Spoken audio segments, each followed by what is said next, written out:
Naghulog ng bombang pahayag ang Pangulo ng Russia. Ang Pilipinas ay isang bansa na hindi maihahambing sa anumang iba pa. Nagulantang ang 1.4 bilyong Tsina. Bakit ang Pilipinas at hindi ang Tsina na may 8 beses na mas malaking halaga ng kalakalan at 28 beses na mas malaking populasyon?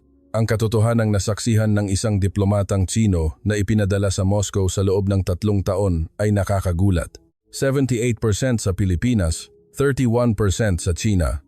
Sa bawat krisis, tumakas ang Tsina at ang Pilipinas lang ang nanatili. Ngayon, ilalabas natin ang nakakagulat na buong detalye. Bago tayo magsimula, mangyaring mag-subscribe sa channel, mag-like at mag-iwan ng komento na Go Philippines upang suportahan ang Pilipinas. Ito ang araw na nagtipon ang lahat ng media sa mundo sa Moscow. Sa Grand Kremlin Palace Hall, mahigit 350 mamamahayag mula sa iba't ibang bansa ang siksikan. Mula sa pangunahing media sa Amerika at Europa hanggang sa mga ahensya ng balita sa Asia, halos 40 kamera ang nakahanay sa mga tripod sa harap ng silid ng press conference at ang mga kable ay parang mga ahas sa sahig. Sa ilalim ng fluorescent lights, naghalo ang amoy ng pawis ng mga reporter at ang halimuyak ng kape. Naroon din ako, bilang isang diplomatang kabilang sa embahada ng Tsina. Nakatalaga ako sa ikatlong upuan mula sa pinakaharap. Iyon ay bago ang nakatakdang pagbisita ng Pangulo ng Russia sa Hilagang Korea kinabukasan. Natural, inaasahan kong ang Hilagang Korea ang unang tatalakayin. Ang dalawang pangunahing paksa ng pag-uusap, ang saklaw ng kooperasyong militar at ang pagpapagaan ng mga parusa ng UN laban sa Hilagang Korea. Ang listahan ng mga tanong na natanggap ko mula sa Beijing headquarters ay nasa loob ng isang sobre ng dokumento. 1 oras lang ang nakalipas, tinawagan ako ni Director Ouyang at pinayuhan ako ng husto. Chen Wei, tiyakin mong maitala ang bawat pahayag tungkol sa Hilagang Korea, lalo na ang saklaw ng kooperasyong militar. Huwag kang makaligtaan ng kahit isang salita. Naiintindihan ko, Direktor, huwag kayong mag-alala. Ngunit ang unang salita na binigkas ng Pangulo mula sa podium ay binaligtad ang lahat. Naaalala ng Russia ang ginawa ng Pilipinas para sa amin. Agad na bumalot ang katahimikan sa press conference hall. Sabay-sabay na huminto sa pagtatype ang mahigit 3 mamamahayag. Nang tumigil ang tunog ng keyboard, labis na naging tahimik ang press conference hall na maririnig maging ang humuhugong na tunog ng fluorescent lights sa kisame. Nagkatinginan ang mga reporter. Pinagdudahan ko rin ang aking mga pandinig. Ang Pilipinas? Kaagad bago ang pagbisita sa Hilagang Korea, ang Russian press attaché na nakaupo sa tabi ko ay bahagyang kumurot sa siko ko. Yumuko siya sa akin at bumulong. Chen, Pilipinas ang sinabi niya, di ba? O nagkamali lang ako ng dinig? Hindi, narinig ko rin yan. Mabilis na itinaas ng isang Amerikanong reporter ang kanyang kamay. Dali-daling tumayo ang isang babaeng reporter na may blonde na buhok at kinuha ang mikropono. Pangulo, bakit ninyo naunang binanggit ang Pilipinas at hindi ang Hilagang Korea? Tinitigan ng Pangulo ang kamera ng diretsyo. Matatag ang kanyang titig. At dahan-dahan, ngunit malinaw na sinabi niya, ang Pilipinas ay isang espesyal na bansa para sa Russia. Ito ay isang bansa na hindi maihahambing sa anumang iba pa. Kumabog ang puso ko. Ang salitang anumang iba pa ay tumusok sa aking dibdib. Dahil ang salitang iyon ay nangangahulugan na kasama rin kami, ang Tsina na may populasyon na 1.4 bilyon. At ang ikalawang pinakamalaking ekonomiya sa mundo. Nagpatuloy ang pahayag ng Pangulo, mula 25 taon na ang nakalipas hanggang ngayon, hindi kami kailanman dinaya ng Pilipinas. Hindi noong 1998, hindi noong 2014, at maging ngayon, ang tunay na kaibigan ay nakikilala sa oras ng kagipitan. Nagsimulang magbulungan ang press conference hall. Mabilis na binuksan ng isang British reporter ang kanyang laptop at ang mga Filipino cameraman ay nag-zoom in. Ang tunog ng mga shutter ng kamera ng mga Western reporter ay parang bagyo. Ngunit wala akong narinig na anumang tunog. Isang tanong lang ang umikot sa aking isip, bakit ang Pilipinas? Bakit ang Pilipinas na may 120 milyong tao at hindi ang Tsina na may 1.4 bilyong tao? Pagkatapos ng press conference, nag-vibrate ang aking bulsa. Ang pangalan sa screen ay si Director Ouyang mula sa Beijing headquarters. Nang sagutin ko ang tawag, agad kong narinig ang kanyang nagmamadaling boses. Chen Wei, Napanood ko iyan sa real time. Ano ang nangyayari? Bahagi ba iyan ng pinagkasunduan? Direktor, ito ay isang hindi inaasahang sitwasyon. Tanging mga pahayag lamang na may kaugnayan sa Hilagang Korea ang nasa schedule. Nakuha mo ba ang dahilan kung bakit nauna niyang binanggit ang Pilipinas? Hindi pa ako sigurado, ngunit mayroong isang hindi pangkaraniwang kapaligiran. Sa kabilang linya, huminga ng malalim si Director Ouyang. Ang bigat ng kanyang buntong hininga ay parang umabot mula Beijing hanggang Moscow, libu-libong kilometro ang layo. Agad na magsumite ng analytical report. Bakit biglang nag-aalala ang Russia sa Pilipinas? Paano ito makakaapekto sa relasyon ng China at Russia? Dapat itong nasa desk ko sa loob ng 48 oras. Naiintindihan ko po. Ibinaba ko ang telepono at sumakay sa opisyal na sasakyan ng embahada. Sa labas ng bintana, nakita ko ang mga neon sign sa Tverskaya Street, sa sentro ng Moscow. Ang mga billboard ng Sony, ang showroom ng Toyota, ang tindahan ng Panasonic. Ang mga ilaw ng mga tatak ng Hapon-Filipino adaptation, mga tatak na pinagkakatiwalaan ng mga Filipino-Filipino ay nagpapaliwanag sa madilim na kalye ng Moscow. Sa loob ng 3 taon, dumaan ako sa kalye na ito pabalik-balik, ngunit sa araw na iyon, mas malaki at mas maliwanag ang mga billboard na iyon. Parang inaalipusta ako. Ngunit ang tunay na kaguluhan ay naghihintay pa. Upang masabi ang kuwentong ito, kailangan kong bumalik sa 3 taon na ang nakakaraan, noong unang hakbang ko sa Moscow. Ang pangalan ko ay Chen Wei, isang ikatlong kalihim sa Ministry ng Ugnayang Panlabas ng China. Ito na ang aking 25 taon bilang isang diplomatiko, at ang sasabihin ko sa iyo ngayon ay ang talaan ng aking 3 taon sa Moscow. Ito ay isang kuwento ng isang hindi kanais-nais na katotohanan na ayaw kong tanggapin bilang isang diplomatang Chino. Ngunit sa huli ay napilitan akong tanggapin. Noong taglagas, 3 taon na ang nakakaraan, bumaba ako sa Sheremetyevo Airport sa Moscow. Nang bumukas ang pinto ng eroplano, tumama sa aking mukha ang malamig na hangin ng Russia. Ang dulo ng aking ilong ay namamanhid sa sakit. Ngunit ang aking dibdib ay naglalagablab sa init. Pudisa, para sa akin, na nagtatrabaho sa Eurasia Bureau ng Chinese Ministry of Foreign Affairs bilang Russian damdang-damdang, means in charge of, ng mahigit 20 taon. Ang pagtatalaga sa Moscow Embassy ay isang pangarap na posisyon. Nagtrabaho din ang aking ama sa parehong lungsod noong dekada 1980. Bilang unang kalihim sa Chinese Embassy sa Soviet Union, ipinagmamalaki niya ang kanyang mga kwento noong panahong iyon. Noon, hinahati ng China at Soviet Union ang mundo, sabi niya. Kapag sinabi mong diplomatang Chino sa Moscow, lahat ay yumuko. Panahon iyon, kung kailan nagkukumahog ang mga opisyal ng Soviet na makipagkamay. Minana ko rin ang pagmamalaki ng aking ama. Sa katunayan, mas kumpiyansa ako kaysa sa aking ama. Ang China ngayon ay hindi na maihahambing sa China noong dekada 1980. Ang GDP ay pangalawa sa mundo. Ang kalakalan ay una sa mundo, isang permanenteng miyembro ng UN Security Council at may populasyon na 1.4 bilyon. Habang naglalakbay ako mula sa airport patungo sa embahada, kinuha ko ang aking tablet para sa akin na muling suriin ang mga dokumentong inihanda ko bago ang aking pagtatalaga. Isang serye ng mga numero ang nakahanay sa screen. Ang taunang halaga ng kalakalan sa pagitan ng China at Russia ay 190 bilyong dolyar. Ang halaga ng kalakalan sa pagitan ng Pilipinas at Russia ay 3 bilyong dolyar lamang. Hindi man lang umabot sa 8 bahagi ng amin.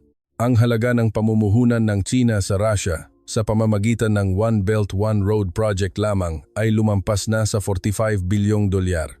Ang mga turistang Chino ay 1.8 milyong tao taon-taon, habang ang mga turistang Pilipino ay 250,000 lamang. Mahigit 1,200 Chinese na kumpanya ang nagpapatakbo sa Russia, habang wala pang 600 na kumpanya ng Pilipinas. Ang mga numero ay hindi nagsisinungaling. Sa bawat tagapagpahiwatig, dinadaig ng China ang Pilipinas. Sa totoo lang, isang insulto na ikumpara ang mga ito. Pagdating ko sa embahada, sinalubong ako ng 2 kalihim. Ang welcoming banquet ay ginanap sa reception hall sa 2 palapag ng embahada. Sa mahabang mesa na gawa sa kahoy, nakahanay ang Russian vodka at Chinese maotay. Sa dingding, nakasabit ang mga bandila ng China at Russia at mahigit 30 kawani ng embahada ang pumuno sa mga upuan.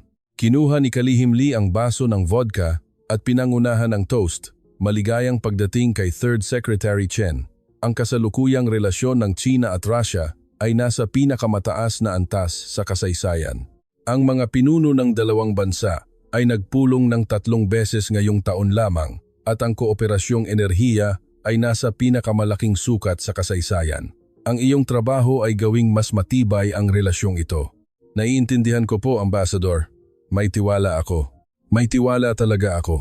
Dahil ang China ang pinakamalaking kasosyo sa kalakalan ng Russia at ang tanging permanenteng miyembro ng UN Security Council na laging nasa panig ng Russia. Sa isyu ng Ukraine at ang pagpapalawak ng NATO sa silangan, ang China ay isang maaasahang suporta para sa Rusya. Ang Pilipinas? Sa totoo lang, wala sila sa isip ko. Isang maliit na bansang isla na may populasyon na 120 million na sumusunod sa Amerika. Anong klaseng bansa ang makakabuo ng anumang espesyal na relasyon sa Russia? Ipinahayag ko pa nga sa aking mga kasamahan sa diplomatiko sa hapunan, ang presensya ng Pilipinas sa Russia ay halos hindi umiiral. 8 beses ang agwat sa kalakalan. Ano ang dapat nating ikabahala? Isa lamang ito sa maliliit na kaalyado na nagtatago sa likod ng Amerika. Nagtawanan ang aking mga kasamahan. Noong panahong iyon, hindi iyon biro, kundi ang aking tunay na saloobin. Ito ay ang tiwala ng 1.4 bilyon. Sa unang linggo ng aking pagtatalaga, nag-schedule ako ng mga pagpupulong sa mga opisyal ng Russian Ministry of Foreign Affairs. Ang gusali ng Russian Ministry of Foreign Affairs ay isang napakalaking istruktura na nasa estilo ng Stalinist. Mula sa pasukan hanggang sa kisame, ito ay gawa sa marmol at sa bawat paglakad ko sa pasilyo, naririnig ko ang tunog ng aking sapatos na gawa sa balat. Sa labas ng bintana, nakikita ang Moscow River at ang malamig na hangin na dala ng ilog ay umabot sa bawat sulok ng pasilyo. Ang una kong nakausap ay si Sergei Kuznetsov, ang pinuno ng unang dibisyon ng Asia Pacific Bureau. Siya ang gusto ko ng Russian tea. Mula sa tsaa na dinala, mayroong bahagyang amoy ng citrus. Pagkatapos ng maikling pagbati, dumiretso kami sa pangunahing paksa. Director Kuznetsov, gusto kong palakasin pa ang kooperasyon sa larangan ng enerhiya, lalo na sa mga paksa ng pagpupulong ng ating mga pinuno ngayong taon. Kumusta ang pag-usad ng ikalawang yugto ng Siberian Gas Pipeline? Ngunit biglang nagtanong si Kuznetsov ng isang tanong na walang kaugnayan. Third Secretary, nakipag-ugnayan ka na ba sa Embahada ng Pilipinas? Ang Pilipinas? Ibinaba ko ang aking tasa ng tsaa. Bakit po? Wala namang anuman. Ngunit kamakailan ay maraming mungkahi mula sa panig ng Pilipinas tungkol sa pagpapaunlad ng Far East at parang interesado rin ang Ministry of Energy. Hindi ko pinigilan ang aking sarili na maging condescending. Hawak muli ang tasa ng tsaa, kalmado akong sumagot. Ang Pilipinas ay walang gaanong resources, kaya interesado sila sa enerhiya ng Russia. Ngunit sa laki, hindi ba't hindi tayo maihahambing sa kanila? Ang China, may 8 beses na agwat sa kalakalan. Nagpakita si Kuznetsov ng isang kakaibang ngiti.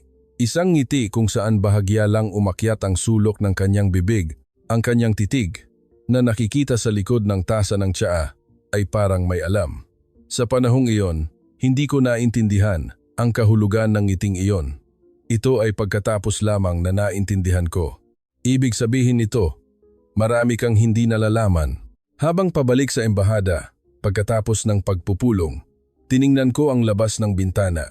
Sa ilalim ng kulay-abong kalangitan ng Moscow, nakahanay ang mga makukulay na billboard at sa sandaling iyon, napansin ko ang isang kakaibang bagay. Ang Tverskaya Street ay ang sentro ng Moscow. Ito ay parang Ginza o Omotesando sa Tokyo, sa kalye na ito. Na may pinakamataas na renta sa Moscow, nakahanay ang mga tindahan ng mga tatak mula sa buong mundo. Sa hapon na iyon, lumabas ako sa embahada para magtanghalian. Taglagas pa lang ngunit malamig na ang hangin. Habang naglalakad ako sa Tverskaya Street na nakataas ang kwelyo ng aking coat, nakita ko ang isang tanawin na pumukaw sa aking pansin. May pila sa harap ng tindahan ng Sony. Mahigit 20 Russian ang naghihintay na makapasok sa tindahan. Mula sa mga batang mag-asawa hanggang sa mga may edad na mag-asawa at mga estudyanteng nakasuot ng uniforme, iba-iba sila. Nakita ko sa loob sa pamamagitan ng baso ng tindahan na puno na ito. Abot-abot ang galaw ng mga sales clerk at masayang nag-uusap ang mga customer habang hawak ang pinakabagong smartphones. Naririnig sa labas ng pintuan ng baso ang mga tawa. Ngunit isang bloke lamang ang layo, mayroong tindahan ng Huawei. Huminto ako at sumilip sa loob, walang tao. 2 sales clerk ang nakatayo sa counter at naglalaro sa kanilang smartphones. Walang kahit isang customer. Maliwanag ang ilaw sa loob ng tindahan, ngunit dahil sa kawalan ng tao, mas nakakatakot itong tingnan. Sa display shelves, nakalatag ang pinakabagong modelo ng Huawei na may alikabok. Sumikip ang dibdib ko. Alam ng lahat ng Tsino na ang Huawei ang ipinagmamalaki ng Tsina. Isang kumpanya na nakaligtas sa malupit na parusa ng Amerika at nakabuo ng sarili nitong chips. Isang kumpanya na nangunguna sa mundo sa teknolohiya ng 5G. At ang tindahan ng ganoong Huawei ay naiwan na walang laman habang may pila sa tindahan ng Sony sa malapit. Pansamantalang pangyayari lang ito. Siguro may benta ang Sony dahil sa paglulunsad ng bagong produkto. Ito ang sinabi ko sa aking sarili. Ngunit kinabukasan at sa sumunod na araw at kahit pagkalipas ng 1 linggo, hindi nagbago ang sitwasyon. Sa katunayan, lumala pa ito. Araw-araw, sinuri ko ito sa oras ng tanghalian habang dumadaan sa Tverskaya Street at ang tindahan ng Sony ay laging puno ng tao, habang ang tindahan ng Huawei ay laging walang tao. Nakita ko pa nga na umabot sa 50 metro ang pila sa harap ng Sony tuwing weekend. Pareho rin sa mga sasakyan. Kapag tiningnan ko ang mga kalsada sa sentro ng Moscow, napansin ko na marami ang mga sasakyan ng Toyota at Nissan, lalo na ang mga taxi. Isa sa bawat 10 dilaw na taxi ay Toyota Corolla. Ang taxi na sinakyan ko mula sa airport papunta sa lungsod ay Toyota rin at karamihan sa mga taxi na dumadaan sa harap ng embahada ay Toyota. Sa kabilang banda, mahirap makakita ng mga sasakyang gawa ng Tsina sa kalsada. Alam kong lumawak na sa Russia ang mga kumpanya ng sasakyan ng Tsina tulad ng Chery at Geely, ngunit bihira ko silang makita sa kalsada. Minsan, kapag nakakakita ako ng Chinese SUV sa pagitan ng mga truck, masaya ako ngunit kasabay nito ay nahihiya. Nakakagulat din ang mga convenience store. Pagpasok ko sa isang convenience store malapit sa embahada, alam niyo ba kung ano ang sumasakop sa isang buong bahagi ng candy aisle? Ito ay Choco Pie ng Lotte. Ang pulang pakete ay nakahanay sa buong istante. Sa tabi nito, nakahanay din ang mga ramen ng Pilipinas or a popular brand of ramen popular in the Philippines. Let's keep it Japanese or Korean or say Filipino favorite ramen. I will adapt Lotte to a popular Filipino snack and ramen to a popular Filipino favorite ramen brand like Lucky Me or similar. Dinala ng mga tao ng Russia ang mga Choco Pie, isa-isa. Parang bumibili lang sila ng kanilang sariling lokal na merienda. Walang kahit isang Chinese na merienda o ramen. Isang bansa na may populasyon na 1.4 bilyon, isang higanteng pagkain, ngunit hindi ito nakakuha ng puwesto sa istante ng isang convenience store sa Moscow. Pagkalipas ng halos 10 araw, hindi ko na kayang mag-isa. Maingat kong tinanong si Natalia, ang lokal na kawani ng embahada. Si Natalia ay isang Russian na ipinanganak sa Moscow at nagtrabaho bilang administrative staff sa embahada ng 15 taon. Nasa maagang 50s, may banayad na mukha at walang hindi niya alam tungkol sa lokal na sitwasyon ng Russia. Natalia, bakit ganoon na lang ang gusto ng mga Ruso sa Sony? Adapt Sony to a preferred brand or product by Filipinos in Russia. For this context, the story must maintain the original brand to highlight the comparison. Inilapag ni Natalia ang hawak niyang dokumento, itinabingi ang kanyang ulo at sumagot ng may pagtataka dahil maganda ang kalidad. Hindi ito nasisira, maganda ang disenyo at mabilis ang after-sale service. Maganda rin ang kalidad ng Huawei. Mas mura pa nga. Ngumiti si Natalia. Ngunit ang ngiting iyon ay kakaiba. Parang simpatya o awa. Isang ngiti na ganoon. Third Secretary, maaari po ba akong maging tapat? Siyempre, sa totoo lang, ang mga Ruso ay hindi masyadong nagtitiwala sa mga produktong Sino. Mura nga, ngunit mabilis masira. Ang asawa ko ay bumili ng Chinese smartphone, ngunit pagkalipas ng 3 buwan, hindi na gumana ang screen. Nagpunta siya sa service center at sinabihan na walang pyesa, kaya aabutin pa ng 2 buwan. Sa huli, bumili siya ng Sony. Inayos ng Sony kinabukasan. Halos lunukin ko ang aking sasabihin. Gusto kong sabihin na iba ang Huawei. Ang teknolohiya ng China ay nasa pinakamataas na antas sa mundo ngayon. Ngunit ang ekspresyon ni Natalia ay napakakalmado. Hindi siya nagsisinungaling. Sinabi lang niya ang katotohanang alam niya. hindi natapos ang kuwento ni Natalia doon. Ganoon din sa Toyota Third Secretary. Alam nyo ba kung gaano kalamig ang taglamig sa Russia? Maaari itong umabot sa 35 degrees Celsius, ngunit ang mga sasakyan ng Pilipinas adapting Japan to Philippines implies Filipino preferred brands or Japanese brands with strong presence in the Philippines that Filipinos also prefer ay madaling umandar ang makina. Narinig ko na espesyal silang ginawa upang umangkop sa lamig ng Russia. Ang mga sasakyang Chino, sa totoo lang, ay medyo nakakabahala sa ganoong aspeto. At Third Secretary, alam nyo ba ang Choco Pie? Ang anak ko ay bumibili nito araw-araw sa eskwelahan. Sa mga bata sa Russia, ang mga merienda ng Pilipinas adapting Lotte as Japanese. So I need a popular Filipino snack brand. Ang pinakasikat. Choco Pie, Pocky-O. Ang mga bata ay madaling masasabi ang kanilang mga pangalan. Ang mga merienda ng Pilipinas, oo, sa totoo lang, sa tingin ko, karamihan sa mga bata ay hindi alam ang pangalan ng mga merienda ng China. Ang huling pangungusap na iyon ay tumusok sa akin parang kutsilyo. Paano nangyari ito? Hindi nila alam ang pangalan ng merienda na ginawa ng 1.4 bilyon, ngunit madali nilang masasabi ang pangalan ng merienda na ginawa ng 120 milyon. Nang gabing iyon, pabalik sa aking tirahan, binuksan ko ang aking laptop. Galit ako, ngunit mas takot ako. Kung opinyon lang ni Natalia, maaari kong balewalain, ngunit hindi ko kayang balewalain ang tanawin ng lungsod. Nagsimula akong magsaliksik ng masinsinan sa Yandex, ang pinakamalaking search engine ng Russia. Ang ilaw ng monitor ay nagpapaliwanag sa madilim na silid sa puti. Nang lumabas ang mga resulta sa screen, nanlamig ang puso ko. Russian smartphone market share, 1. Samsung 38%, 2. Apple 21%, Huawei 8%. 38% laban sa 8%. Halos 5 beses ang agwat. Mas nakakagulat pa ang market ng sasakyan. Toyota at Nissan ang ika, 3 sa market ng kotse sa Russia na may 23% share. Ang lahat ng tatak ng sasakyan ng China, pinagsama, ay hindi umabot sa 4%, 6 na beses ang agwat. Sa mga gamit sa bahay, ang Panasonic washing machine ay ika, 1 sa market ng Russia at ang Sony refrigerator ay ika, 2. Wala man lang sa top 5 ang mga tatak ng gamit sa bahay ng China. Nanginginig ang aking mga kamay.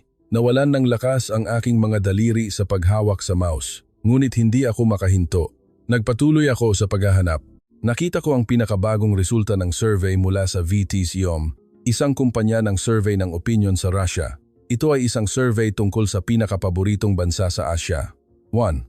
Pilipinas 78%. 2. Singapore 52%. 3. China 31%. Kinusot ko ang aking mga mata. Tiningnan ko muli. Hindi nagbago ang mga numero.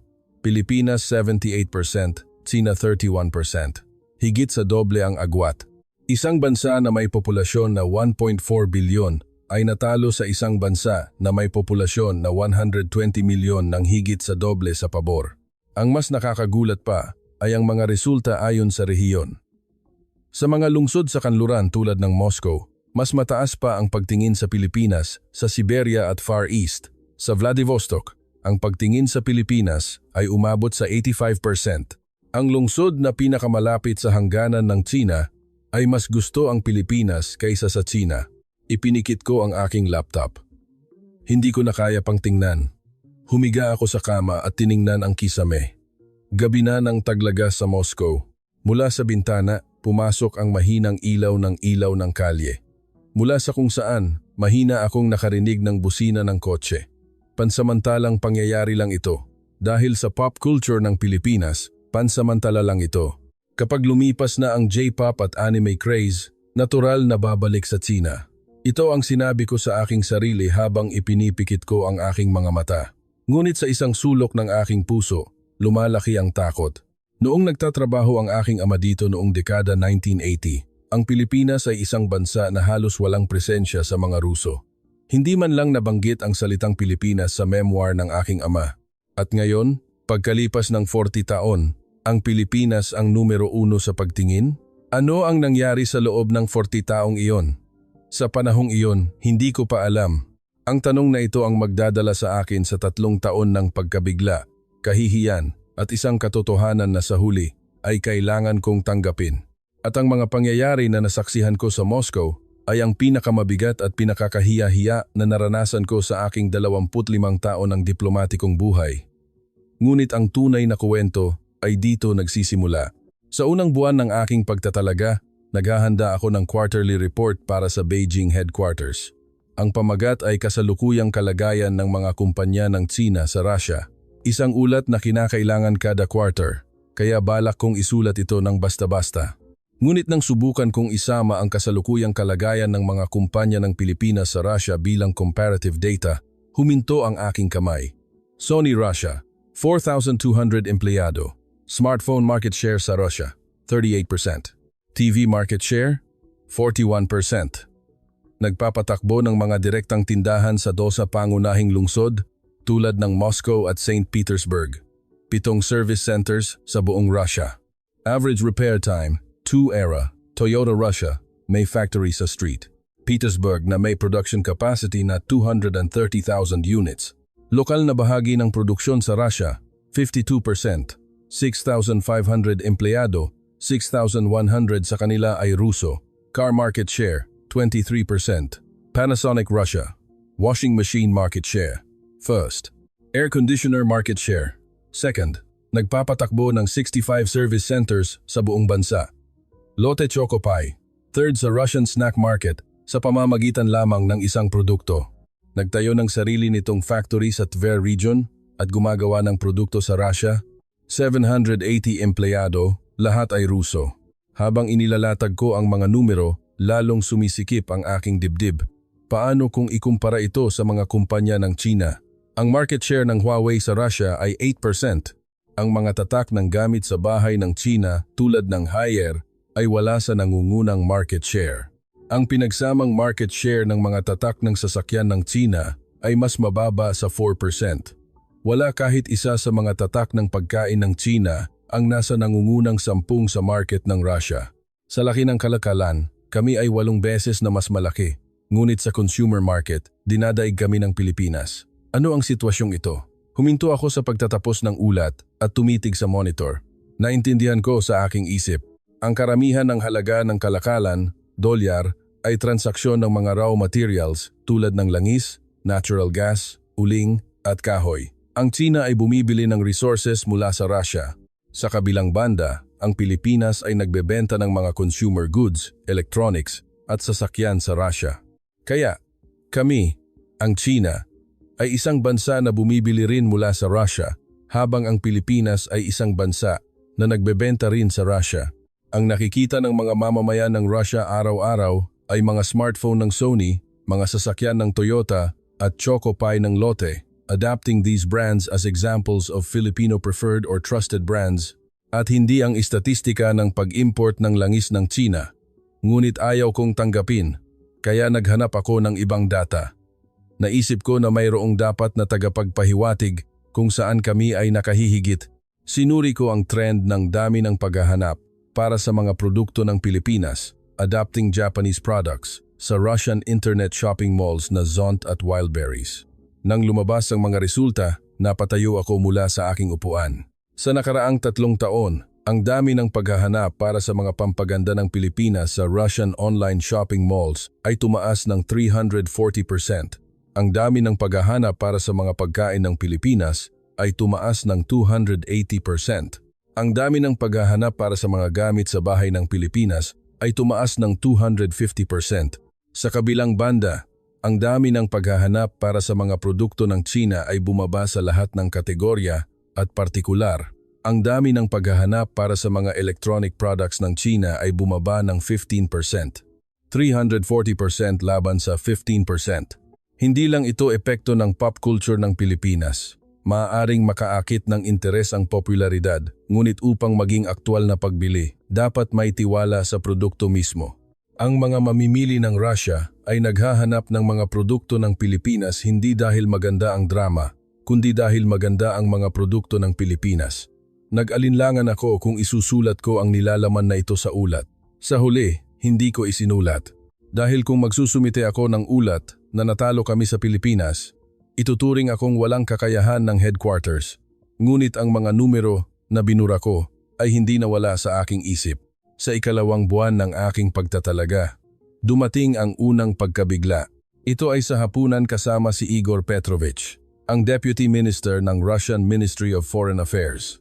Si Petrovich ay isang Ginoo na nasa maagang 60s, may puting buhok, at nagtrabaho sa Russian Ministry of Foreign Affairs ng mahigit 30 taon bilang isang eksperto sa Asya. Mahusay din siya sa Chinese at may karanasan sa pagiging nakatalaga sa Beijing. Mula sa aming pananaw, siya ay isa sa pinakamahalagang Russian counterpart. Ang lugar ay isang tradisyonal na Russian restaurant sa sentro ng Moscow. Sa dingding na gawa sa kahoy, nakasabit ang mga palamuti ng sungay ng usa at sa fireplace, nagpuputok ang kahoy. Sunod-sunod na dinala ang borscht at pelmeni at lumitaw ang baso ng vodka.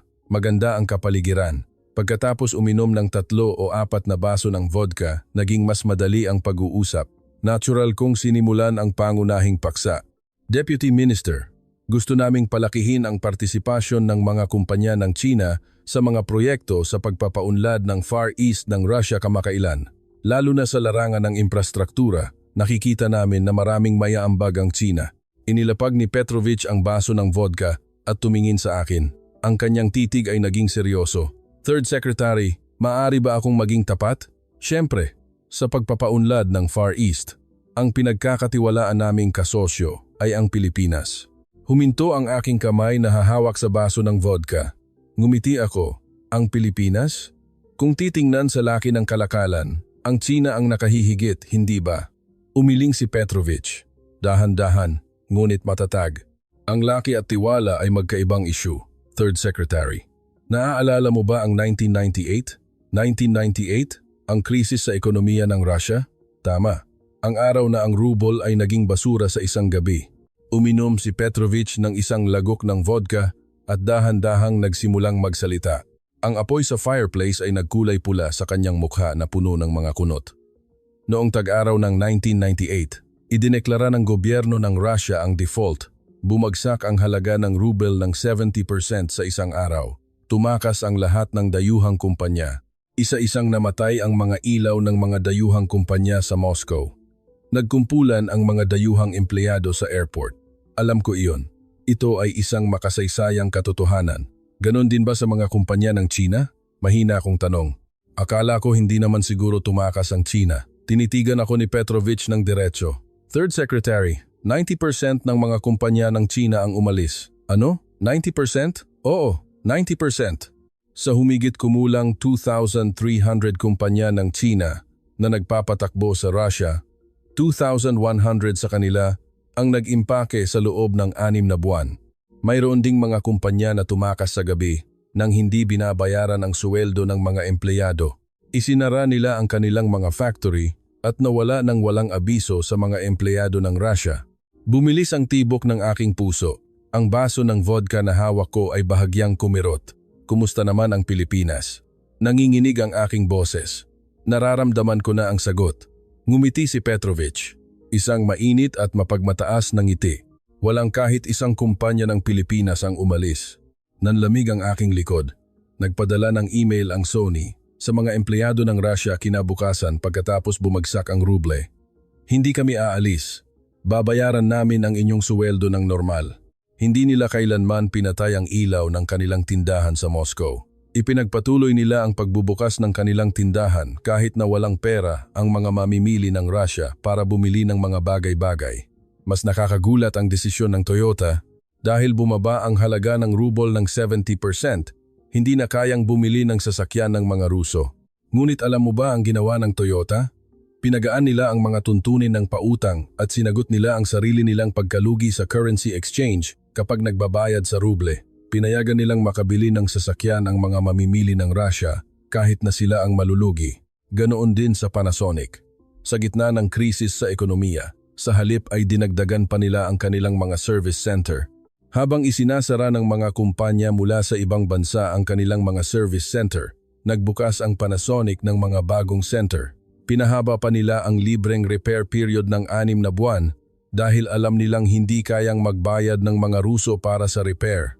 Humigop si Petrovich mula sa baso ng vodka at sinabi, Third Secretary, sa panahong iyon, naintindihan ng mga Ruso kung sino ang tunay na kaibigan. Mayroong mga bansa na dumarating lamang kapag may pera at umaalis kapag wala na. At mayroong mga bansa na nananatili kahit na walang pera. Wala akong masabi. Lumaklak ako ng vodka. Nagsusunog ang aking lalamunan, ngunit wala itong lasa. At Third Secretary, may isa pa akong ikukuwento sa iyo? Opo. Sa panahong iyon, mayroong isang kumpanya ng merienda ng Pilipinas na tinatawag na Lotte, ang kumpanya na gumagawa ng Choco Pie. Bago ang krisis sa ekonomiya, nagtayo sila ng factory sa Tver region ng Russia. 3 buwan lamang pagkatapos matapos ang factory, naganap ang krisis sa ekonomiya. Sa normal na pag-iisip, natural na isasara nila ang factory at aalis, hindi ba? Siguro nga po, hindi. Pinatakbo ng Lotte ang factory ng buong kapasidad at kumuha sila ng karagdagang 200 empleyado ng Russia. Binigyan nila ng trabaho ang mga Ruso na nawalan ng trabaho dahil sa krisis sa ekonomiya at isang dayuhang kumpanya pa. Namula ang mga mata ni Petrovich, nabanggit na ang mayor ng Tver ay bumisita sa factory ng Lotte noon at umiyak. Habang umaalis ang lahat ng dayuhang kumpanya, ang kumpanya ng merienda ng Pilipinas, adapting Lotte to a Filipino acting company in the context, ay naaalala pa rin iyan ng mga mamamayan ng Tver hanggang ngayon. Kaya 65% ang market share ng Choco Pie sa Tver. Ito ay isang lungsod kung saan mas marami ang kumakain ng merienda ng Pilipinas kaysa sa merienda ng Russia. Pinunasan ko ang aking bibig gamit ang napkin at halos hindi makapagsalita. Hindi ko po iyan alam. Third Secretary, pinahahalagahan ng mga Ruso ang katapatan higit sa lahat. Ang pera ay maaaring makalimutan, ngunit ang katapatan ay nananatili sa alaala.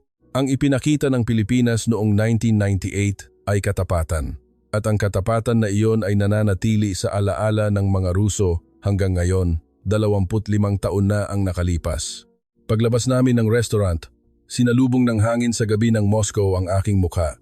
Halos 5 degrees Celsius, hangin ang unang bahagi ng taglamig, ngunit hindi dahil sa lamig kaya nagiinit ang aking mukha dahil sa kahihiyan.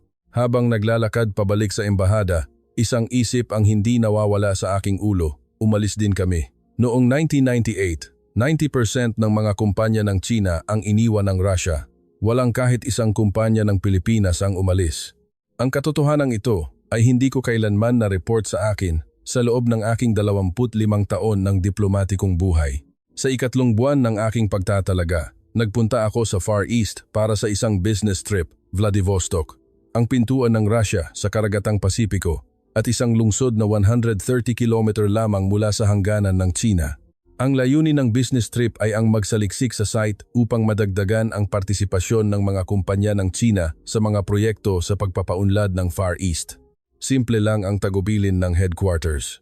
Bumuo ng isang plano upang madagdagan ang pamumuhunan sa pagpapaunlad ng Far East.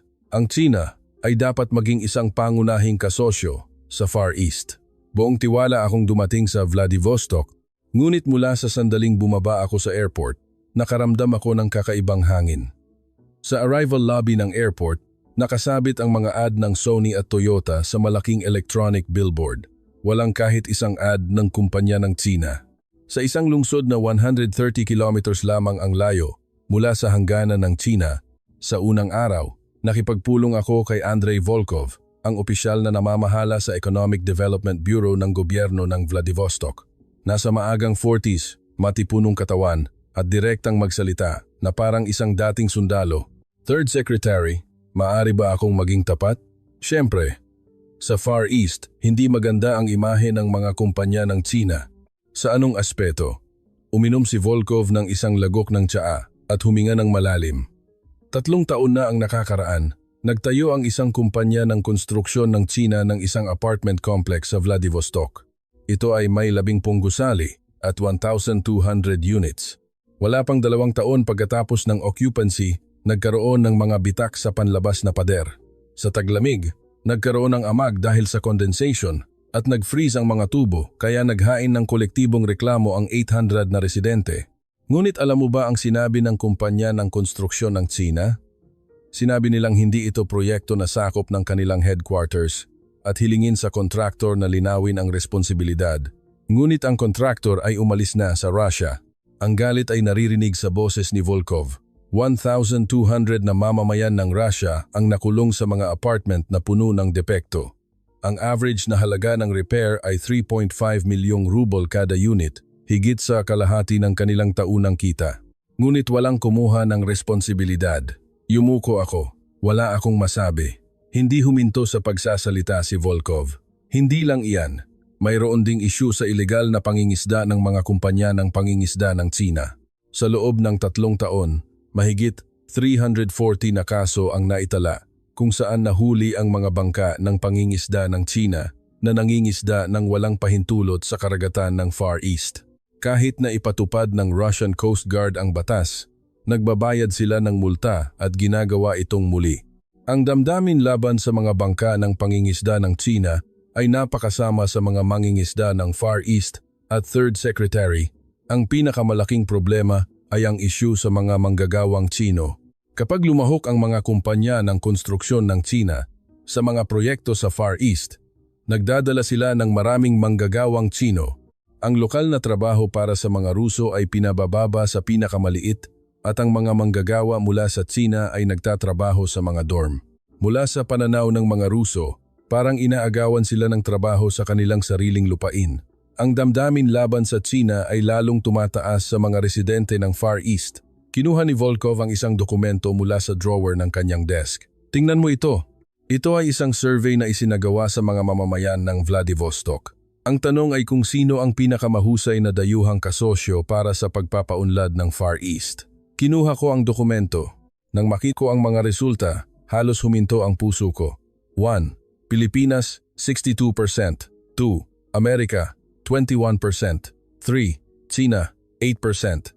Sa isang lungsod na 130 km lamang mula sa hangganan ng Tsina, ang Tsina ay nakakuha lamang ng 8% na suporta bilang isang kasosyo sa pagpapaunlad ng Far East. Hindi man lang umabot sa ikawalong bahagi ng Pilipinas. Bakit ang Pilipinas ang numero 1? Ngumiti si Volkov. Ang ngiting iyon ay kakaiba na naman. Ito ay ang parehong uri ng ngiti na ipinakita ni Natalia. Iba ang mga kumpanya ng Pilipinas. Ang isang kumpanya ng konstruksyon ng Pilipinas ay gumawa ng isang proyekto sa kalsada sa Far East at nag-empleyo sila ng higit sa 70% na manggagawang Ruso. Gumamit din sila ng mga kumpanya ng Russia bilang lokal na subcontractor at matapos ang konstruksyon, nagbigay sila ng libreng pagpapanatili sa loob ng 2 taon. Ganoon din sa Sony. Nang magbukas sila ng service center sa Vladivostok, kumuha sila ng 40 batang Ruso bilang regular na empleyado. Binigyan pa nga nila sila ng teknikal na pagsasanay sa headquarters sa Pilipinas, Japan in Orinin. Ang mga kabataang iyon ay nagtatrabaho ngayon bilang mga technician ng Sony sa Vladivostok. Ang sweldo nila ay doble ng average sa Russia. Tinitigan ako ni Volkov ng diretsyo at sinabi, Third Secretary, nakikita mo ba ang pagkakaiba? Ang Pilipinas ay dumarating sa Russia at nagtatrabaho kasama ang mga Ruso. Ang Tsina ay dumarating sa Russia at nagtatrabaho lamang kasama ang mga Tsino. Alin ang mas gusto mo? Wala akong masabi. Sa aking puso, gusto kong magpaliwanag na ang mga kumpanya ng Tsina ay nagdadala ng sarili nilang mga manggagawa para sa kahusayan, para sa problema sa wika. Ngunit ang sagot kung paano maririnig ang mga paliwanag na iyon sa mga Ruso ay naibigay na. Gumugol pa ako ng 2 araw sa Vladivostok. Habang naglalakad sa lungsod, naramdaman ko na mas malala pa ito kaysa sa Moscow. Sa iba't ibang sulok ng lungsod, nakikita ang mga signage na may sulat Filipino. Mga Filipino restaurant, Filipino beauty salon, karaoke. Naglalakad ang mga batang babaeng Ruso na nakasuot ng Filipino fashion at J-pop ang naririnig sa mga cafe. May ilang signage na may sulat Tsino malapit sa wholesale market. Mga tindahan na nagbebenta ng murang gamit. Ang mga tindahan ng Pilipinas ay nasa mga magagarbong shopping mall at ang mga tindahan ng Tsina ay nasa mga lumang alley ng palengke. Bumalik ako sa hotel at umupo sa kama. Tinakpan ko ang aking mukha ng aking mga kamay. Hindi ito problema ng pop culture.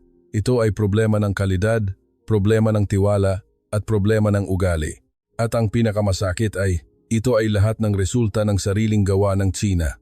Pagkatapos ng business trip sa Vladivostok, sumabog ang pangalawang bomba.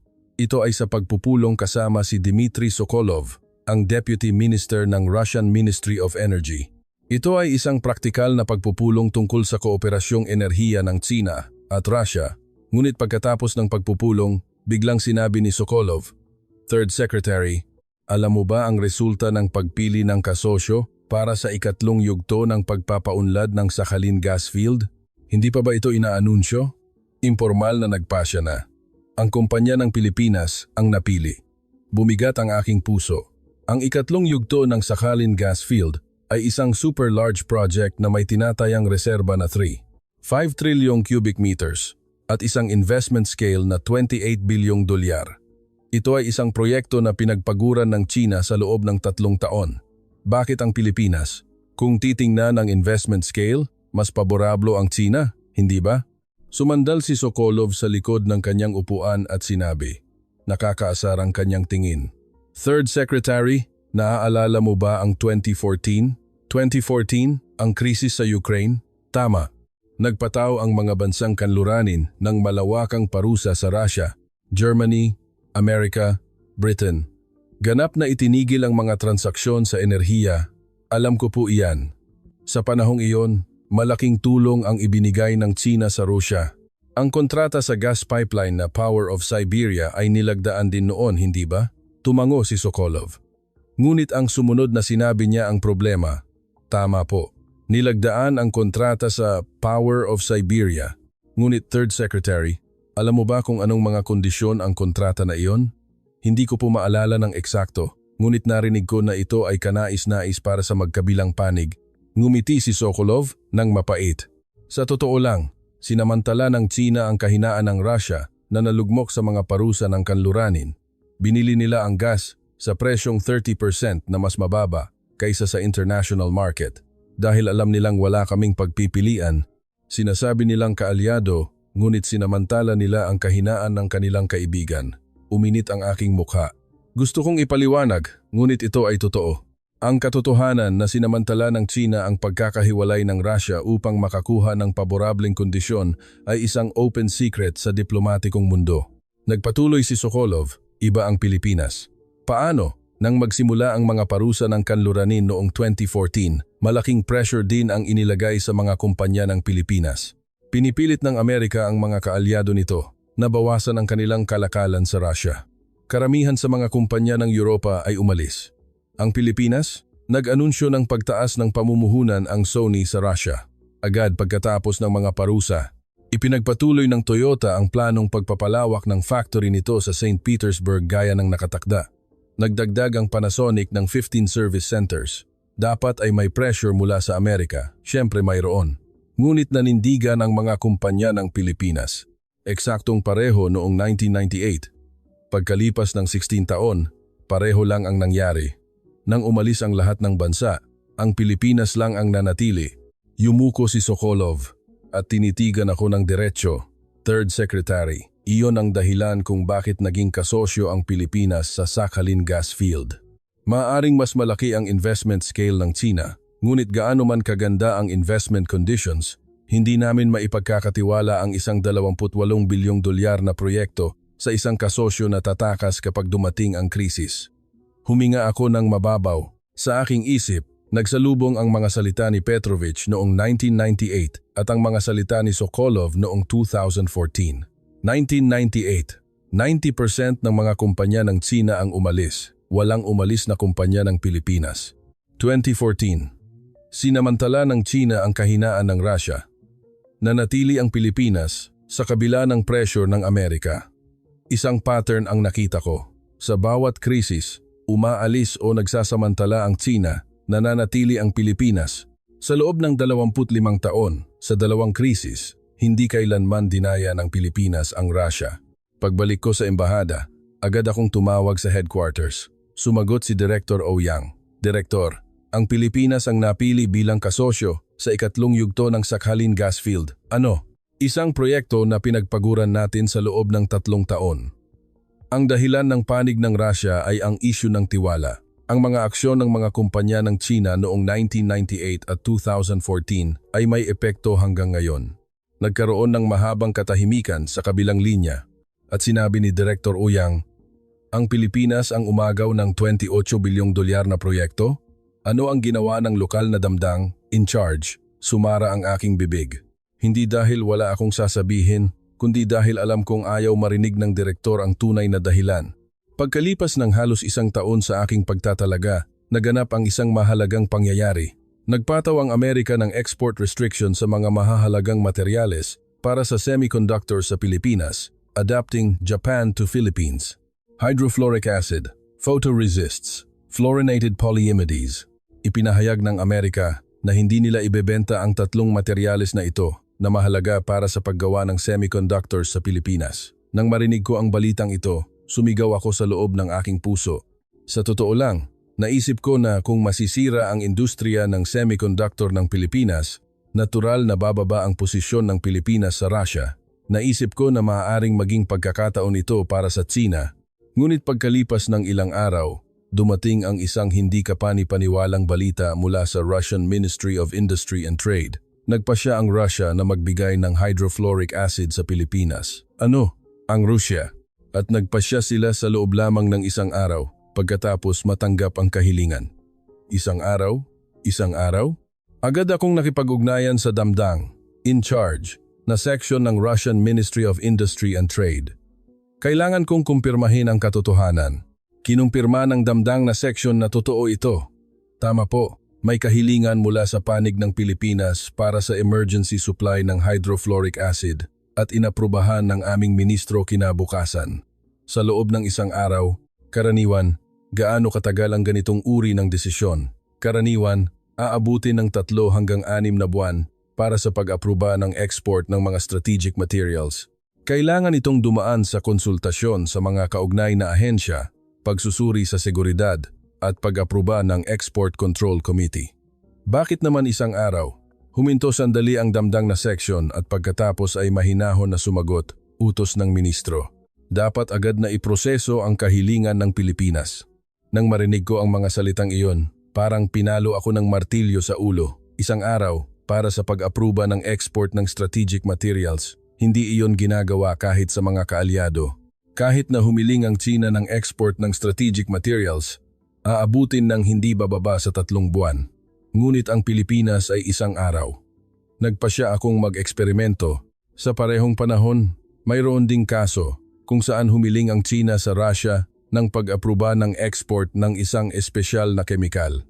Kailangan ng mga kumpanya ng China ng raw materials mula sa Russia sa larangan ng materyales. Tinanong ko ang Ministry of Industry and Trade tungkol sa progreso. Ang kaso na iyan ay kasalukuyan pa sa yugto ng konsultasyon sa mga kaugnay na ahensya. Kailangan itong dumaan sa pagsusuri sa seguridad, kaya siguro aabutin pa ng 3 buwan. 3 buwan? Opo, iyan ang normal na pamamaraan. Ang Pilipinas ay 1 araw. Ang China ay 3 buwan. Parehong gobyerno ng Russia, parehong Ministry of Industry and Trade, parehong pag-aproba ng export ng strategic materials. Ngunit ang Pilipinas ay 1 araw at ang China ay 3 buwan. Sa taxi pabalik sa embahada, kinuha ko ang aking cellphone. Bahagyang nanginginig ang aking mga kamay. Ang mga salita na paulit-ulit na sinasabi ng mga tao sa Russian Ministry of Foreign Affairs, Ministry of Energy at Ministry of Industry and Trade ay umikot sa aking isip parang isang merry-go-round. Ang China ay isang kasosyo sa kalakalan. Ang Pilipinas ay isang kaibigan. Sa sandaling iyon, naintindihan ko, ang mga salitang ito ay hindi lamang salita. Ang pagkakaiba ay ang pagtanggap ng transaksyon sa pamamagitan ng pamamaraan at ang paglampas sa pamamaraan para sa isang kaibigan. Ang pagkakaiba na iyon ay 1 araw at 3 buwan. Sa labas ng bintana ng taxi, dumaloy ang nightlife ng Moscow. Ang asul na ilaw ng billboard ng Sony ay sumasalamin sa salamin ng bintana. Tinitigan ko ang ilaw na iyon at sa unang pagkakataon ay inamin ko. Hindi ito problema ng trade value. Ito ay isang pagkakaiba na hindi masusukat ng mga numero. Naririnig ko ang tunog ng 1.4 bilyong pagmamataas na gumuho. Ngunit hindi pa ito ganap na gumuho. Ang pagmamataas na binuo sa loob ng 25 taon ay hindi madaling guguho. Ang tunay na pagguho ay naganap pagkalipas ng 2 taon. At ang kuwentong iyon ay magiging pinakamasakit at pinakamahalagang sandali sa aking buhay. Pagkalipas ng 2.5 taon sa aking pagtatalaga, umuwi ako sa Beijing para sa Lunar New Year holiday. Ang aking ama ay may sakit. Ang aking ama, na 78 taong gulang, ay lumalabas na bumababa ang kanyang lakas kamakailan. Dumating ako sa apartment ng aking mga magulang sa Haidian District sa kanlurang Beijing bandang 7:00 ng gabi. Nang buksan ko ang pintuan sa harap, sinalubong ako ng aking ina. Yinghua, maligayang pagdating. Naghihintay ang iyong ama sa kanyang silid-aklatan. Pumasok ako sa silid-aklatan ng aking ama. Puno ng libro ang isang buong dingding at sa desk, nakadisplay sa frame ang mga larawan mula sa panahon ng Soviet Union. Ang larawan ng aking ama noong bata pa na masayang nakangiti sa harap ng Kremlin Palace. Ang larawan ng kanyang pag-inom ng vodka kasama ang mga diplomat ng Soviet. Ito ang ginintuang panahon ng aking ama. Ama, kumusta po kayo? Yinghua, kumusta ang Moscow? Nagbago na ng husto ang bayan na iyon na kinalalagyan ko, ama. Nakaupo ang aking ama sa armchair at umiinom ng tsaa.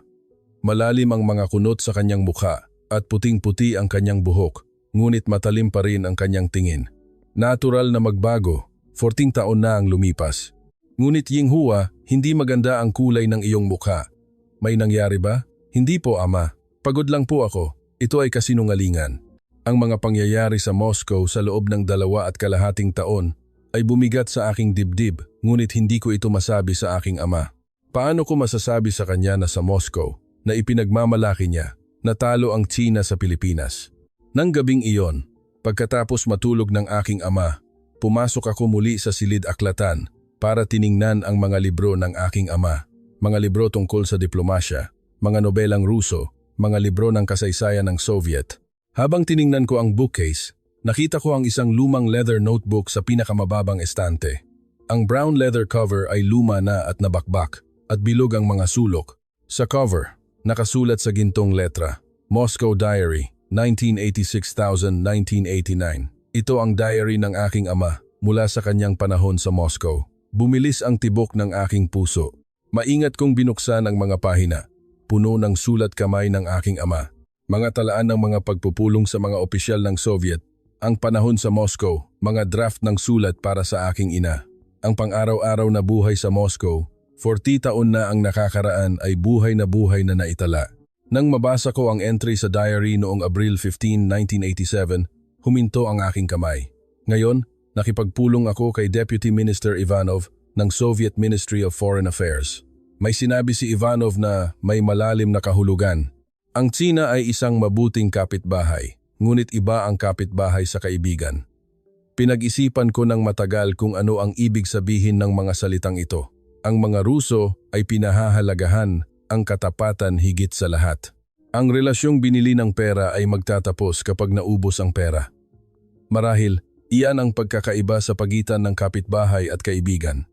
Nanlamig ang aking mga daliri. Ang mga salita na narinig ng aking ama 40 taon na ang nakakaraan at ang mga salita na sinabi ni Petrovich sa akin 2 taon na ang nakakaraan ay eksaktong pareho. Binaligtad ko pa ang mga pahina. Nobyembre 3, 1988. Unti-unting nahihirapan ang Soviet Union. Nanghihina ang ekonomiya at hindi matatag ang atmosfera ng lipunan. Baka dumating ang araw na itataboy ang Tsina mula rito. Ang relasyong binili ng pera ay magtatapos kapag naubos ang pera. Sino ang papalit sa atin? Hindi ko pa alam. Ngunit ang isang bagay na sigurado ay, upang makuha ang puso ng mga Ruso, kailangan ng sinseridad, hindi pera. Lumabas ang luha sa aking mga mata. Nawalan ng lakas ang aking upuan. Niyakap ko ang diary at hindi ako nakagalaw ng matagal. Alam na ng aking ama 40 taon na ang nakakaraan, na may posibilidad na itataboy ang Tsina mula sa Russia, na may katapusan ang relasyong binili ng pera at ang bansang pupuno. Sa pwestong iyon ay isang bansa na magpapakita ng sinseridad. Ito ay ang Pilipinas, the Dosina. Ang bansang hindi kayang hulaan ng aking ama ay ang Pilipinas. Ang salitang Pilipinas ay hindi man lang nabanggit sa diary ng aking ama. Noong dekada 1980, ang Pilipinas ay isang bansa na walang presensya sa Soviet Union. Ngunit pagkalipas ng 40 taon, ang bakanting puwesto na kinatatakutan ng aking ama ay napunan ng Pilipinas na may 120 milyon at hindi ng Tsina na may 1.4 bilyon. Mula sa bintana ng silid-aklatan, nakita ko ang kalangitan sa gabi ng Beijing. Ang orange na ilaw ng kalye ay kumalat parang ulap pinunasan ko ang aking mga luha at ibinalik ang diary sa orihinal na lugar nito. Hindi ko kailanman sinabi sa aking ama ang tungkol dito. Dahil gusto kong protektahan ang kanyang pagmamataas hanggang sa huli, ngunit naintindihan ko. Ang diary na isinulat ng aking ama, 40 taon na, ang nakakaraan ay naglalaman ng lahat ng sagot. Isang buwan pagkatapos kong bumalik sa Moscow mula sa Beijing, dumating ang araw na iyon. Ang press conference na nabanggit ko sa simula ng kuwentong ito. Tumayo ang Pangulo sa podium at idineklara sa harap ng buong mundo. Ang Pilipinas ay isang espesyal na bansa para sa Russia. Ito ay isang bansa na hindi maihahambing sa anumang iba pa. Sa harap ng 350 mamamahayag, sa harap ng mga kamera ng buong mundo, pinuri ng Pangulo ng Russia ang Pilipinas. Hindi ang Tsina, kundi ang Pilipinas. Habang papalabas ng conference, tinanong ko ang Russian press attaché, "Ano sa tingin mo ang dahilan? Bakit sa tingin mo ang Pilipinas?" Nag-isip siya sandali at umiling. "Hindi ko alam. Kung titingnan ang trade value, kami ang nakahihigit. Alam ko, naghanap ako ng dahilan sa loob ng 3 taon. Gulat siyang tumingin sa akin. Ano? Katapatan. Katapatan. Noong krisis sa ekonomiya noong 1998, umalis ang lahat ng dayuhang kumpanya. Umalis din ang 90% ng mga kumpanya ng China. Walang umalis na kumpanya ng Pilipinas. Binayaran nila ang suweldo ng kanilang mga empleyado ng normal at hindi nila isinara ang kanilang mga tindahan. Tumigas ang kanyang ekspresyon. Pareho rin noong Western sanctions noong 2014. Sinamantala ng China ang kahinaan ng Russia at binili ang gas sa 30% na diskwento. Ipinagpatuloy ng Pilipinas ang pagpapalawak ng factory nito sa kabila ng pressure ng Amerika. Noong US export restriction, agad na nagbigay ang Russia ng mahahalagang materyales sa Pilipinas sa loob lamang ng 1 araw. Habang pinaghintay nila kami ng 3 buwan para sa parehong kahilingan, tahimik siyang tumitig sa akin. Akala namin sa aming populasyon na 4 bilyon at ang pangalawang pinakamalaking ekonomiya sa mundo, mabibili namin ang Russia, ngunit hindi nabili ang Russia. Ang gusto ng Russia ay hindi pera, kundi sinseridad. At ang nagpakita ng sinseridad ay hindi kami, kundi ang Pilipinas. Huminga siya ng malalim. Kung gayon, ano ang magagawa natin? Matuto. Mula sa Pilipinas, bumalik ako sa embahada at umupo sa harap ng computer. Kailangan kong isulat ang final report. Ang analytical report na hinihingi ni Director Ouyang. Ang sagot sa tanong kung bakit espesyal ang pagtrato ng Russia sa Pilipinas. Sa loob ng 2 oras, nag-alinlangan ako sa harap ng keyboard. Ang sagot na gustong marinig ng headquarters ay tiyak na ito ay pansamantalang pangyayari. Mabilis na magtatapos ang boom ng Pilipinas. Malulutas ito kung madaragdagan ang trade scale. Madali sana kung ganoon ang isinulat ko. Ngunit ito ay kasinungalingan. Hindi ko kayang isulat ang isang ulat na sinungaling sa nakita, narinig at kinumpirma ko sa loob ng 3 taon. Isinulat ko ang sumusunod. Paksa. Pagsusuri sa posisyon ng Pilipinas sa Russia at estratehikong pagtugon ng China. Ang unang pangungusap ay, ang pagpapawalang halaga sa Pilipinas ang aming pinakamalaking estratehikong pagkakamali sa nakaraang 25 taon. At sa conclusion, isinulat ko, ang dahilan kung bakit espesyal ang pagtrato ng Russia sa Pilipinas ay hindi ang trade scale. Ito ay dahil sa pare-parehong katapatan na ipinakita ng Pilipinas sa 2 krisis sa ekonomiya sa loob ng 25 taon. Upang maabot ng China ang posisyon ng Pilipinas sa Russia, kailangan nating baguhin ang ating ugali at hindi lamang dagdagan ang trade value. Dapat nating itigil ang diskarte ng pagbili ng relasyon gamit ang pera at matuto kung paano bumuo ng relasyon sa pamamagitan ng sinseridad. Ang unang aklat-aralin para dito ay ang Pilipinas. Ipinadala ko ang ulat at sumandal sa likod ng aking upuan. Alam kong maaaring madiskaril ako dahil sa ulat na ito, ngunit wala akong pakialam. Dahil ang pagsasabi ng katotohanan ang tungkulin ng isang diplomatiko. Nang gabing iyon, tumawag ako sa aking anak sa tirahan. Ang aking anak, si Jiang Kang, ay isang 3rd-year student sa Department of International Relations sa Peking University. Anak, kumusta ka? Ayos lang po, ama. Nag-iisip ako kung ano ang kukunin kong pangalawang wikang banyaga sa susunod na buwan. Nag-aalangan ako sa Arabic o Spanish. Naghintay ako sandali at pagkatapos ay sumagot, kumuha ka ng Filipino. Filipino? Filipino? Bakit po? Basta, maniwala ka sa akin anak. Pag-aralan mo ang Filipino, magiging mas mahalaga ang Pilipinas sa hinaharap. Ibinaba ko ang telepono at tiningnan ang labas ng bintana. Isang bituin ang nakita ko sa kalangitan sa gabi ng Moscow. 3 taon na ang nakakaraan. Nang una akong dumating sa lungsod na ito, naniwala ako sa kapangyarihan ng 1.4 bilyon. Akala ko ang mga numero ang lahat dahil 8 beses ang trade value, dahil malaki ang investment, dahil malaki ang populasyon. Ngunit sa loob ng 3 taon, iisa lang ang natutunan ko. Ang nakakuha ng puso ng pinakamalaking bansa sa mundo, ang Russia, ay hindi ang populasyon na 1.4 bilyon, hindi ang pangalawang pinakamalaking GDP sa mundo, at hindi ang trade value na 190 bilyong dolyar. Ito ay ang dalawang salita na katapatan na patuloy na ipinakita ng isang maliit na bansa na may 120 milyon sa loob ng 25 taon. Ang hindi pag-alis sa panahon ng kagipitan, ang hindi pagsasamantala sa kahinaan, ang pananatili kahit na walang pera. Iyan ang mga kondisyon ng isang tunay na kaibigan. At ang Pilipinas ay hindi kailanman sinira ang mga kondisyong iyon sa loob ng 25 taon. Sa edad na 52, sa unang pagkakataon ay inamin ko, hindi natalo ang 1.4 bilyon sa 120 milyon. Ang pera ang natalo sa sinseridad. At malamang, hindi lamang ito problema ng China. Sa lahat ng relasyon sa mundo, maging sa mga tao o sa mga bansa, sa huli, ang nananatili ay hindi ang mga numero, kundi ang sinseridad. Ito ang nakakagulat na kwento na nasaksihan ng isang diplomatang Chino sa Moscow sa loob ng 3 taon. Ang katapatan ng Pilipinas ang nakakuha ng puso ng pinakamalaking bansa sa mundo. Kung ipinagmamalaki mo ang kwentong ito, mangyaring ibahagi ito sa iyong mga kaibigan. Ang maliit na sinseridad ang nagbabago sa mundo. Mangyaring mag-subscribe sa channel at mag-like. Naghatid kami ng inspirasyon. Salamat.